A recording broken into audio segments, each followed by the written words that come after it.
Kia ora. This is John Winter, Supermarket Sleuth, talking to you once again from Auckland in New Zealand. And this week, what are we talking about? Well, I always do this at this time of the year, just to talk about the shopping for the Christmas meals you're planning to do from the supermarkets, and when should you get what. Right, well, starting with liquor. Now, obviously, there's a lot of liquor, and people seem to be moving away from the hard liquor, should we say. They're moving to the either no alcohol or low alcohol. So if you're one of those people, they never have as much stock of this as they do for the normal liquor. So I would suggest you buy earlier rather than be disappointed and find they're out of stock. So that's the only suggestion I would make on liquor.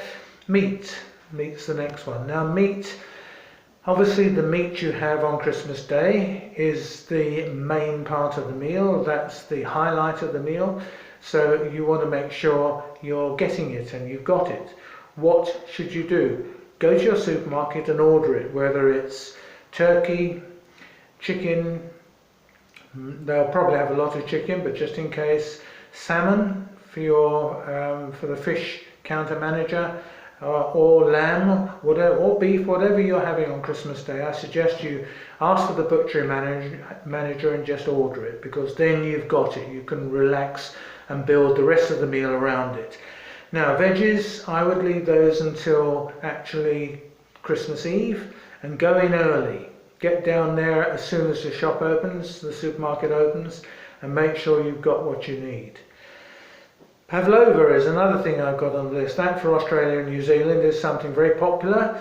And so when should you buy that? Well, they're going to have a lot of them, but if you're worried about it, because that's going to be a key part of the dessert, then go in a week before if you like. It lasts, it's not going to go bad or anything. So go a week before and make sure you've got your pavlova.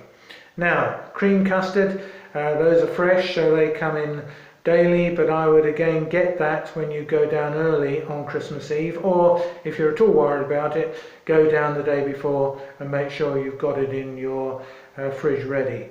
Mince pies, they've got mince pies from here to the moon and back, and you'll still be able to buy mince pies at the end of January, so don't worry too much about those. Christmas cake, again, I would get that as soon as you can, because it'll last and last and last, so buy that sooner rather than later if you are buying one ready-made. If you're going to make it, then I should make it as soon as you can and make sure you've got all the ingredients, because a lot of other people will be making Christmas cake as well. Milk and bread, well, they're everyday deliveries, so you don't need to worry too much about that. I don't think you'll be eating too much bread over Christmas, but milk maybe. So again, get that on Christmas Eve morning when you go in. Right, now we move on to the news, starting in the UK. How did Amazon's prices compare to Asda and Tesco? Amazon's online prices were on average 13% lower across 16 major consumer product categories in recent months, says new research ahead of the Christmas trading period. Profitero's pandemic price wars study compared prices on more than 4,300 identical items across the online stores of the 5 retailers, including the 2 supermarket groups. In alcohol, Amazon was found to be the most competitive priced, averaging 11% less expensive than both Asda and Tesco. An important comparison is alcohol sales tend to spike during the seasonal shopping period, but as I say, they've got plenty, but make sure you've got your low or no alcohol beers early, or even wine, because they're doing low alcohol wine now as well. Profitero revealed that alcohol sales have been booming online during the pandemic. Its data shows alcohol sales on amazon.co.uk are up 121% to date in the second half of 2020 compared with a year ago. Amazon's alcohol sales jumped 169% in the 2-week run-up to Christmas last year. With lockdowns still in place, the online giant is on track for another bumper year. Amazon was also found to have a significant lead in other supermarket categories like beauty, health and personal care, and household supplies, where the price gap exceeds 20% on average. The largest online price gap versus Amazon came in health and personal care at 23% higher on average across all four competitors, and beauty 21% higher on average at Asda and Tesco. Now, last week I mentioned that M&S will be extending its opening hours in the lead up to Christmas to midnight on several days. Now, other supermarkets are following suit. As social distancing requirements are still impacting store visitor capacity, nearly all the major supermarket chains have confirmed they'll be extending their opening hours too.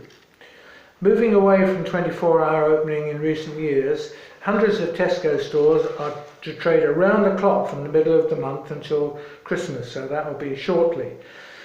The remainder will trade until 11 p.m. Sainsbury's is extending opening hours from 6 p.m. until midnight in the vast majority of its stores from 21st of December. Morrison's is also planning to extend its hours, as is Waitrose. On the other hand, Asda says it's not planning wide-scale changes. Anyway, most of its larger stores are already open until late. Not quite so bold, Aldi's confirmed that its stores will open until 11 p.m. during Christmas week. Changing the subject, showing benevolence for families struggling at this time of the year, Asda's helping them during the pandemic by offering children the opportunity to eat for free. Yes, I said free, not free, eat for free in its cafes throughout the month. All 216 of the supermarket's cafes are taking part and will give children under the age of 16 a meal free of any charge when with an adult. There are no minimum spend requirements or restrictions on the number of children in a family or group that can take advantage of such a humane offer. The free meals scheme is part of Asda's Christmas Kindness campaign, aiming to support local communities during the crisis. Earlier, Asda said it would be providing an additional 1 million meals to support local food banks and charities over the festive period through its Fight Hunger, Create Change partnership, which supports both the Trust and Fair Share. Moving back to German discounter Aldi, it's launched a new selection of premium wines, priced between £5.49 and £14.99. The supermarket highlighted research that showed nearly half of consumers, that's 44%, want to learn more about wine, and 52% are looking to experiment with premium lines. Aldi said the launch will appeal to the growing number of wine shoppers turning to the supermarket over specialist drink retailers for quality wines. The range follows in the footsteps of Aldi's premium online-only Classic Loons range, proving popular since its launch last year. Finally, in the UK, we switched to Brexit, something we've not talked about for a long time, but B-Day is just around the corner. Some 85% of British consumers say they're open to choosing food and drink from Ireland, ahead of a range of other key markets outside Britain, like, for example, Australia and New Zealand. This comes from the latest insights from Borbier's Brexit Consumer Pulse survey, which analyses the answers of a representative base of 1,000 UK grocery shoppers. It's done this over a number of periods since January 2019. Against a scenario of potential new UK trade deals, consumers' openness to choosing food and drink from Ireland has stayed high over recent months. The research tracks consumer sentiment in the UK to understand the impact of Brexit on grocery shoppers.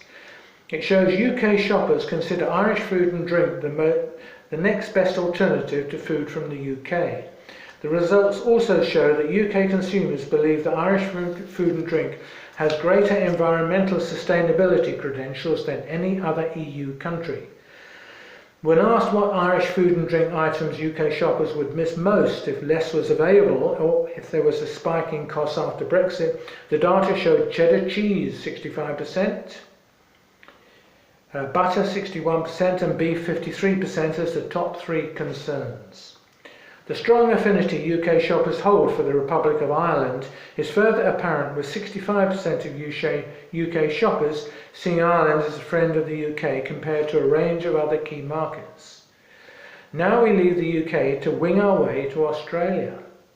Australia's Bega, or Bega, I'm not sure how they pronounce that, chooses to buy the Australian dairy arm of Japanese drinks giant Kirin Holdings for 560 million Australian dollars, a 10% discount on China Mengui's offer in 2019. Bega, already Australia's biggest cheesemaker, will acquire some of the country's top milk brands like Dairy Farmers and Pura under the deal, building a portfolio that includes popular spread Vegemite and Kraft peanut butter. For Kirin, the 14.9 billion yen sale ends a 2-year struggle to offload a relatively low-margin, price-sensitive asset to bankroll more profitable offshore ventures in health and cosmetics. Kirin's beer unit already dominates Australia with brands like Tui's and 4X. But the price Kirin will get for the unit, Lion Dairy and Drinks, is below the 45.6 billion yen China Mengui Dairy Co. Limited agreed to pay a year earlier, until it was blocked by the Australian government. Since the dairy industry, Foodland will invest significantly in South Australia over the next 5 years, with the creation of thousands of new jobs and the building of several new stores.